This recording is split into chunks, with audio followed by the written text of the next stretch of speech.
Вот с таким звуком приехала сегодня к нам вот эта Шкода. Приговорил я вот такой вот натяжитель ремня обводного. Сейчас посмотрим, мой диагноз в точку или не в точку.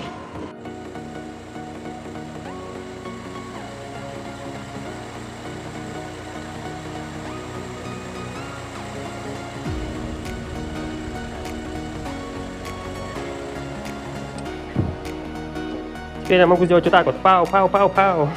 Точно в цель. Были предположения, что это делал гидроусилитель. Либо еще могла рейка быть забита, опять же, стружкой от гидроусилителя.